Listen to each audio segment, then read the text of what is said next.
You're listening to the Done with Dieting podcast, episode number 8. Hi, I'm Elizabeth Sherman, former corporate high-tech executive turned life and weight loss coach. But it doesn't seem like it was that long ago that I was searching for that perfect diet. You know, the one that would finally be the magic pill to lose the weight that I so desired. Fast forward past tons of failed diets, endless hours of exercise, and painful lessons learned. And although I still have not reached the state of nirvana body love bliss that I truly desire, my relationship with food, exercise, and my body is infinitely better than it was not only when I started this journey, but even as recently as 3 years ago. This journey has allowed me to ditch my scale, stop logging my food and exercise, eat food that wasn't prepared by me, and I can easily maintain my weight, something that I never thought was possible. I created the Done with Dieting podcast to give you simple, easy to do, and sustainable strategies and ideas to help you do the exact same thing without all of the drama that I went through. If you're a woman who's looking to create a better relationship with food, exercise, and her body, get off the diet roller coaster and free up all of that headspace spent on calories, how you look, what you should eat, and beating yourself up for not doing what you think you should be doing, you are in the right place. Let's get started. Hey there, and welcome to the show. So I have something really cool to share with you today. Every morning I take my dog for a walk after I work myself out, and this morning I saw a wild toucan in the trees. It was so freaking cool, and I just had to share that with you because living in Mexico, it's always an adventure. Nature is always around the corner. But anyway, so today we're going to talk about exercise. And I think that this is an important topic to talk about because so many of us have had terrible, terrible relationships with exercise. We don't like to do it. We don't do it. And the incredible guilt that comes along with not doing it is just even worse. We feel like we should be doing it, and we have all of this judgment about ourselves that we're not. So if you're someone who struggles with consistency and you don't feel like you're disciplined enough, this episode is perfect for you. Let's start off with a story about my journey, because I think that my journey is one that so many of us have. When I was growing up, I wasn't into sports. I wasn't on any teams. When I was in high school, I was in drill team, and that was about the extent of it, which was actually kind of funny because I'm not really a drill team type of person. And I never really played sports. In fact, I used to joke when I was in my 20s that the words Elizabeth and exercise or sweat didn't belong in the same sentence. And so I had a huge aversion to exercise. It wasn't something that I enjoyed doing. I didn't understand why. It was hard.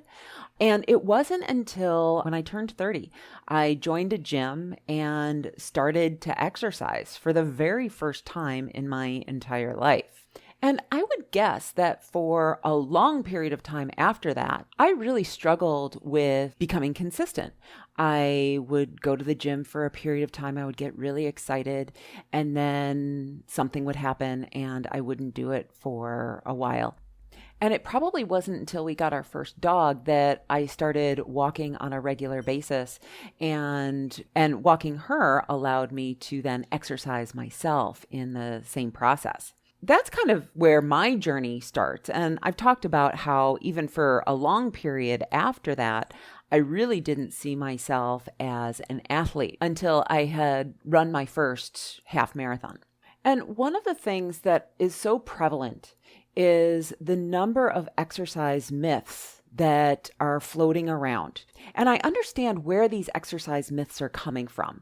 They're coming from fitness pros and gurus who want you to do their exercise program. And so what happens is they need to create a hook, right? They need to tell you that their way is better than another. So they create some confusion around what's actually happening. So let's take a look at some of the myths that I see that a lot of women come to me with that are preventing them from having a good relationship with exercise. So the first one is so common, which is that we have to exercise to lose weight. Now, this is absolutely not true. In fact, Exercise is a terrible, terrible weight loss method. If you are exercising for the sole purpose of trying to lose weight, you are going to have a really hard time doing that. So first of all, if you have not listened to episode number 6 about moving more and eating less, you need to go back and listen to that episode because I lay out how eating less and moving more is not a technique that we want to use as women over the age of 45. But also, if we're talking strictly about calories, exercising off 300 calories, which is probably what you're going to do if you, for example, go for a run for 30 minutes. If you exercise off 300 calories, it is so easy to eat 300 calories. The return on investment of burning 300 calories is just not worth it. You do not have to exercise in order to lose weight. And so the second piece to that, the second myth, is that we think that we can out-exercise a bad diet. And for women over the age of 45, we cannot do this. Gone are the days where we could drink a bunch of beer on Friday night and then over the weekend go out and run a little bit more or over-exercise and have that balance out. That doesn't work for us anymore because of our hormones. And again, if you haven't listened to episode 6 of Move More, Eat Less, I really encourage you to go back and listen to that because in that episode, I completely lay out why we can't out-exercise a bad diet. Now, one of the other myths that we see is it's just not worth it, meaning that the reason I don't exercise is because I don't have enough time to dedicate to the entire thing. And this was something that I fell into a lot. When I was running for an hour a day, I was doing that for a period of time, I had this idea that if I couldn't dedicate an entire hour to my run, then it wasn't worth it to me to run for 20 minutes. And hopefully in today's episode, I'll be able to show you how that's not a helpful thought and that every little bit counts. A similar concept that we'll often think is that in order for a workout to be effective, we have to have either sweated or we need to be sore afterwards. Again, those are just not true. In terms of the soreness, we will often get sore if we do something for the first time that we haven't done in a while. I am a certified personal trainer, and it's actually really easy to get sore if I haven't done an exercise in a while, or if I do it in a new way.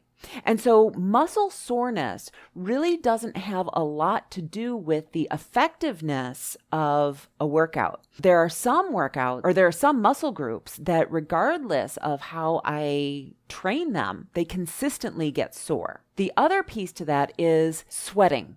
So sweat does not necessarily indicate the measure of a good workout or even calories burned. All that a good sweat really means is that your body's physiologically getting ready to be overheated. And so its natural cooling system is automatically kicking in. The final myth that I want to talk about right now is the myth of muscle confusion. I remember walking into the gym one day and seeing a friend of mine, and we were just chatting, and I asked her how she was doing, and she was like, "Oh, I'm just doing a bunch of different classes. I'm trying to keep my muscles confused." And I get where this is coming from. This is coming from P90X and Tony Horton. The idea is that we cannot do the same exact workout over and over and over and over again and expect to see results, new results. So for example, if you do 10 push-ups, 10 squats, and then you do 10 crunches, and you do that with the same weight every single day with the same rest amount in between, then you probably won't progress. You won't get sore. Your body will adapt. However, that doesn't mean that you have to do something crazy in between. There are a lot of different techniques that you can use that will still challenge your muscles and help them to continually grow. So muscle confusion really isn't a thing. Your muscles don't get confused. Some of these myths will directly play into why we don't do it, why we don't exercise. And so I want to address some thought errors that we have around exercise and why they're not helpful. Thought errors like, I don't feel like it, or it's hard. And I totally get it. Exercise can be difficult. And there are times that, I don't feel like doing it. But like I talked about in episode 4 about why we sabotage ourselves, these thoughts of I don't feel like it or it's hard, that is your lower brain working on what's called the motivational triad. The motivational triad being that we always are seeking pleasure, we're avoiding pain, and we're doing it as efficiently as possible. When we are scheduled to exercise, our brain is immediately going to the place of, oh my God, this is going to be really difficult. For many of us, we still view exercise as a punishment. These thoughts come from our past experiences with exercise. Things like being in gym class in high school or grade school. Diet mentality that we have to earn our food by exercising. Or that whole calories in versus calories out thing. That if we've overeaten, we have to pay penance in the form of exercise in order to work that food off. Or in order to be deserving of a treat that we have to have exercised first in order to be worthy of that. Oftentimes parents or teachers will also tell us that we should go work out in order to work off the weight. Or that in past experiences of dieting, we've also started a crash exercise program, which was too much too soon. And so all of this past experience does not create a good relationship with exercise. Therefore, much of our past experience is creating these negative thoughts in our head about exercise going forward. One of the other thought errors that we have is that we think we need to go in 100%. And this is a really unhelpful thought. So I see this all the time with folks who do New Year's resolutions, that we have this idea of who we want to be in the next year, what the goal is. And so we believe that we need to start out at the level that we want to ultimately finish in. So for example, folks who start out New Year's resolution saying, I want to run 5 days a week, we don't have to start running 5 days a week at the beginning. We can start out slow and slowly build up our stamina. And part of the reason why we have this problem is because we know that we used to do this in the past. And so we think that even though we haven't done it in maybe a year, 6 months, 2 years, we think that we can immediately go back to the fitness level that we were when we left off. And oftentimes our body needs time to adjust to that new level of fitness. Another thought error that we commonly have is thinking that we don't have time. Now, this goes back to the myth that if I don't have an hour, then I can't possibly do 20 minutes. 20 minutes isn't going to be good enough. But often, if we take a look at how we're actually spending our time, we can carve out 20 minutes because exercise really doesn't have to take a lot of time. The last thought error is a very valid one, but it doesn't have to be. And it's the thought that I need to get in shape to go to the gym, or feeling the weight stigma that many of us have when going into the gym for the first time. We see the gym as being a very intimidating place because there are just tons of really fit people and we don't feel like we fit in. What I want to offer you in terms of this thought error is that everyone who is in that gym has been a beginner at some point. And are there jerks in the gym? Sure. There are jerks pretty much everywhere. However, be aware that for the most part, most everyone who is in that gym has been in your place at one time before. So, that being said, let's define what we call exercise. For the purpose of our conversation today, exercise falls under the umbrella of physical activity. So, physical activity is broken up into, let's say, two different categories. There's exercise and there's what I call movement. Now, movement is exactly what it sounds like. It's just moving. It could be cleaning your house. It could be grocery shopping. It could be clothes shopping.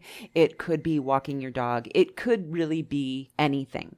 And if nothing else, we know that movement throughout the day is going to be better for your health than intentional exercise.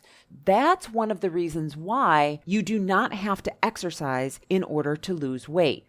Do you need to move? Do you need to be physically active? It helps. It really does help because we know that you can sustain physical activity for long periods of time. It's possible to be active all day long. Whereas when it comes to exercise, we know that you can only sustain that for a very short period of time. And so general movement is much more valuable when it comes to creating that calorie deficit than using exercise to do it.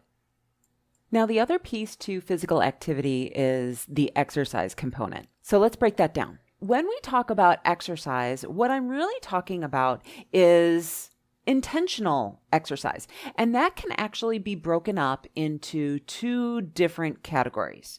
We can talk about strength training and we can talk about cardio or aerobic exercise. If we look at the definition of what strength training is, Wikipedia says that strength training or resistance training involves the performance of physical exercises which are designed to improve strength and endurance. And it's often used with weights, but it doesn't have to be. All right. So generally, when we're thinking about strength training, we're thinking about doing things for the purpose of getting stronger. When we think about cardio or aerobic exercise is defined as being performed by repeating light to moderate intensity movements or activities for an extended period of time. So think about walking or running or biking or those things that you're continually doing the same thing over and over and over again. Now, typically, when we think about exercise, we think about weight loss or weight management. However, as I mentioned before, exercise is a terrible, terrible method of losing weight. And so I want to put in a caveat here that if you're looking at what you're doing for cardio or strength training to create your calorie deficit, you're going to have to work much harder than your perceived payoff because it's actually hard to exercise. But when we strength train, we are building muscle, which is more metabolically active. So there is something to be said for increasing our metabolism through strength training, but be aware that that technique is really playing the long game. And so I want to present some of the many amazing things, the other benefits that we get from exercising. And when we start to focus on those other benefits of exercise, I think what we can do is we can see all of the positives of exercise and decouple exercise from needing to lose weight and have it become something that we do for ourselves. Exercise can become a form of self-care and it can become a form of stress management too. So some of the benefits of exercise are that one, it reduces our risk of heart disease. When you're exercising, you are strengthening your heart muscle. And so, of course, it's going to help you to reduce your risk of heart disease. Exercising will also help your body manage insulin and blood sugar because blood sugar is the fuel that your muscles use to contract. And so by exercising, what you're doing is you're using up that energy that's in your blood, or blood sugar. And insulin is the hormone that your body uses to remove blood sugar out of your blood and into your muscles and liver. It also helps to improve your mental health and mood, because when we exercise, our body releases chemicals that help improve our mood. And it also helps improve thinking, learning, and focus. It's always crazy to me when I go out for a run or a walk and I have a problem on my mind, and immediately the process of what's called diffuse thinking, which is just having something in the back of your mind, that movement will often help me solve my problems. Exercise also helps strengthen our muscles and our bones. And it can reduce the risk of some cancers. Cancers like breast cancer, colon cancer, uterine, and lung cancer. That's incredible. And if you've listened to the first episode about who I am and why I'm doing this podcast, you'll understand that my mom passed away from breast cancer. And that's one of the major reasons how I got started on this journey myself and why it's so important to me. Exercise also helps improve our sleep. So this is actually a really good one, because oftentimes what we find is that if we haven't exercised our bodies during the day, and I talked about my dog, right, in exercising her, that my dog is a much better dog when she's been exercised. And so to bring that analogy over to humans, that we are much better humans when our bodies have been exercised as well. That if we don't exercise during the day, oftentimes at the end of a stressful day, we'll be wired but tired. If we exercised our body, we wouldn't have that same restlessness that we have at the end of the day. And so exercise will definitely help with sleep. And it's kind of interesting. These two habits, exercising and sleep, just go hand in hand. They are so interconnected, because when we sleep well, we feel like exercising. And when we exercise, we sleep well. It's really a symbiotic relationship between sleep and exercise. And here's something for y'all. Exercise improves our sexual health. I mean, who doesn't want that, right? Regular exercise may lower the risk of erectile dysfunction for men. And in women, exercise may increase sexual arousal.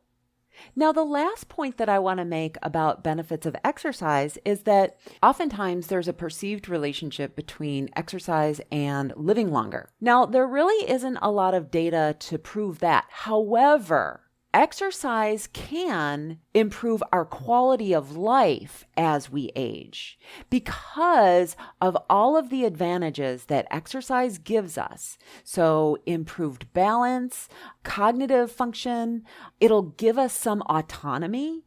And so it probably won't help us to live longer, but it'll probably help us to be more independent as we age. And who doesn't want that? Now, all of those benefits of exercise really don't add up to a hill of beans if it's something that you don't want to do, or if it's something that you feel guilt about. It's something that you should be doing. So I think the most important thing to consider when you want to change your relationship with exercise is, first of all, decoupling the relationship of exercise with calories in versus calories out.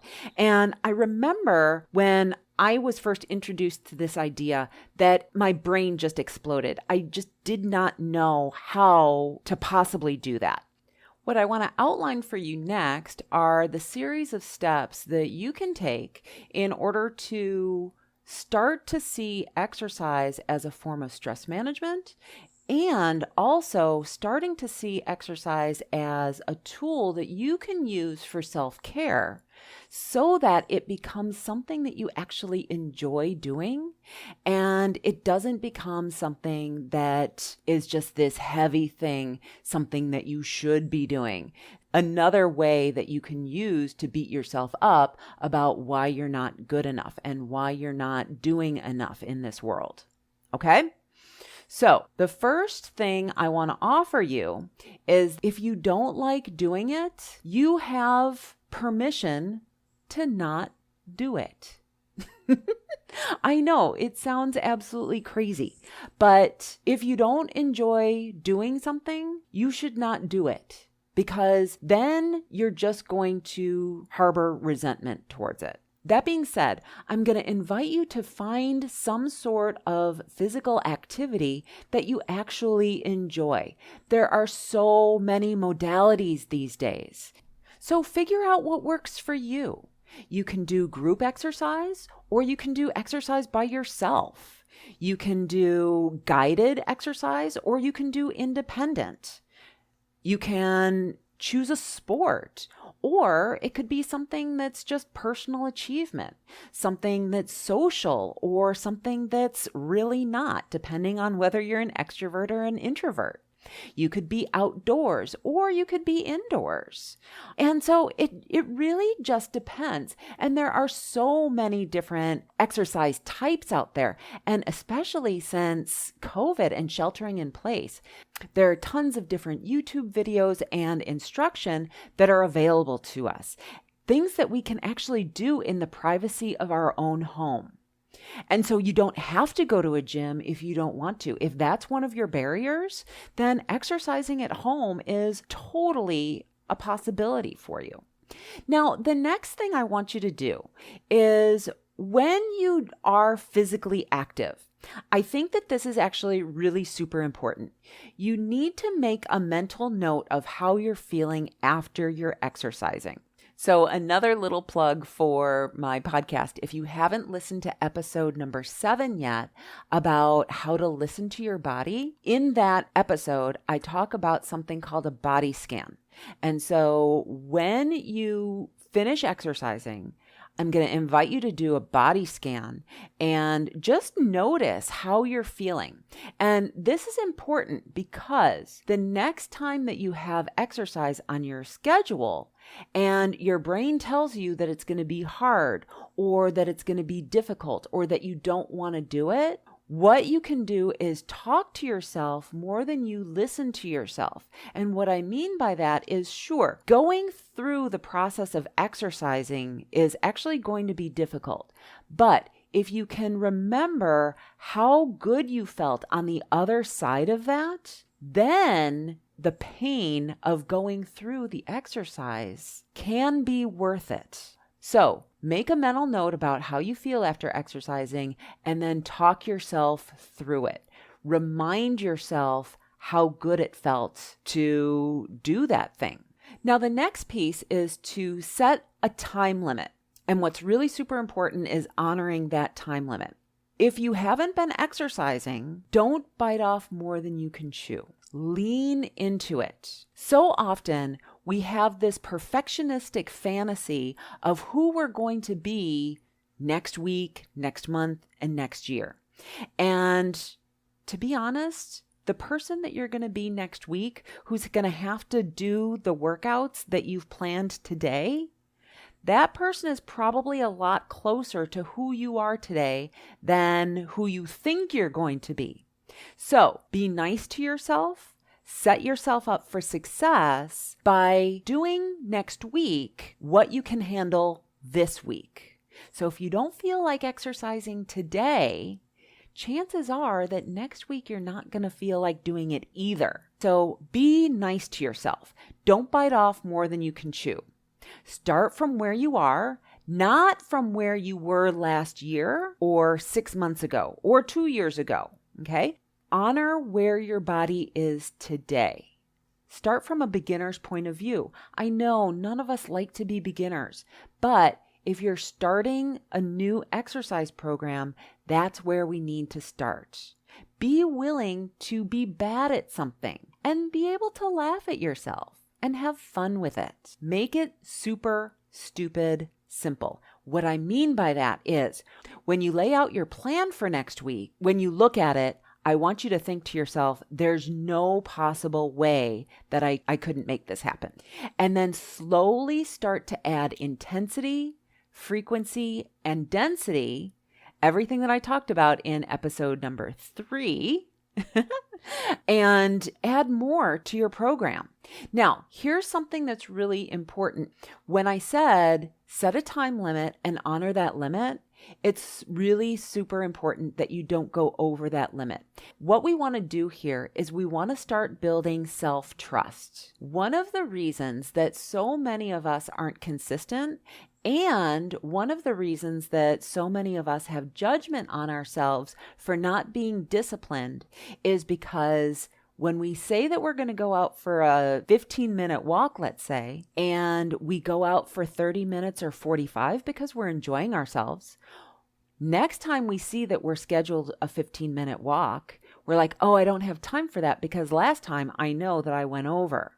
So it's really important to start to keep commitments to yourself, because if you don't keep commitments to yourself, you're not going to trust yourself going forward. And then the next piece to that is make sure that you write it in your calendar, and be aware that when you do, you're not going to want to go exercise. Your brain is going to tell you that it's going to be terrible, that it's going to be too hard, and that you shouldn't do it, that sitting on the couch is much more rewarding. And you're going to be tempted to do it. But if you've made it super stupid simple, and you honor your commitment to yourself, and you talk to yourself more than you listen to yourself, then chances are that you are going to go ahead and follow through with that commitment to yourself. Okay, so I have some final thoughts that I want to leave you with today. The first thing is, when it comes to exercise, there's really no wrong way to do it. I mean, yes, there are wrong ways to do it. You want to make sure that you have good form, and you want to make sure that you're not going to injure yourself. So you may want to invest in some personal training appointments if you are interested in strength training. However, if your form is good, then there really isn't a wrong way to exercise. As long as you're getting physical activity in, I think that's fantastic. And you can always add more as you become more fit. Now, that being said, the old adage of if some is good, more is better doesn't necessarily work for exercise, especially for women over the age of 45.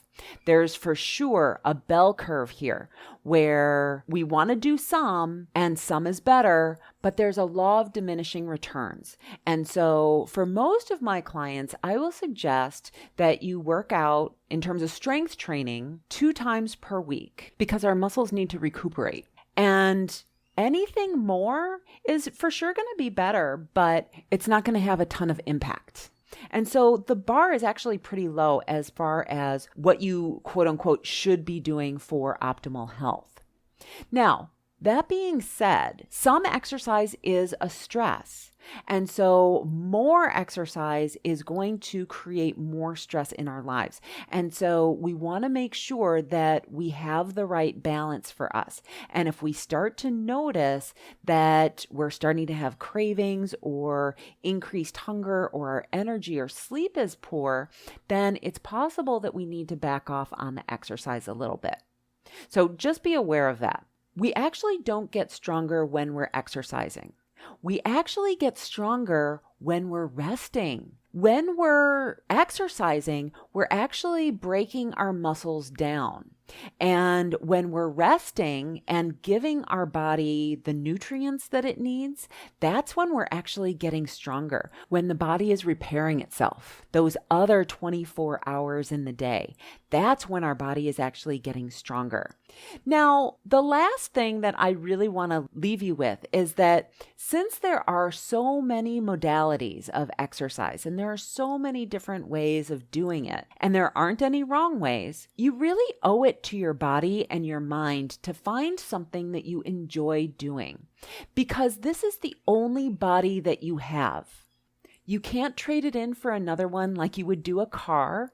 And if we treat our bodies well, our bodies will actually treat us well. So like I said before, that when we exercise, we may not be able to live longer, but we know that our body is going to be strong enough and be able to carry us through our older age and have a better quality of life as we age. If you need resources, I have tons of resources on my website, and I will put links to all of the different episodes as well as the resources that I have available to you in the show notes. So go ahead and click on that. But I have a full exercise library that details each of the exercises, that have video as to how to perform the exercises. And then if you have any injuries, we'll show modifications to those exercises so that you can make them easier. Or I even have suggestions for how to make them more challenging if you need that as well. And I have tons of different 20-minute workouts on my website, which is actually the style of workout that I use to train myself. When I think about that past version of myself, the version of Elizabeth who used to joke around saying that the words Elizabeth and sweat don't belong in the same sentence, I think that she would just be completely in awe of who I have become. And if you have a poor relationship with exercise right now, I'm telling you that if I could make the change, that you can make the change too.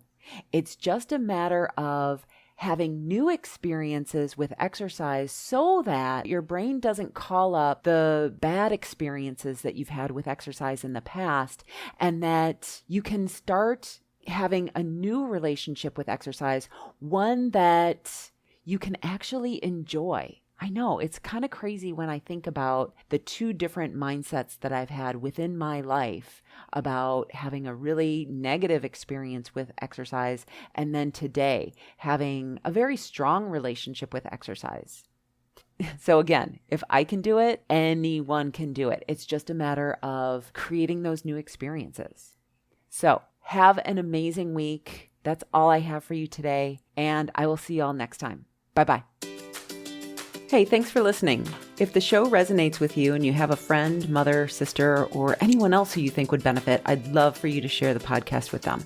You can leave me a rating and review in Apple Podcasts, which helps me create an amazing experience for you. And it helps other women who are done with dieting and want to get off the diet roller coaster to find it as well. See you next week.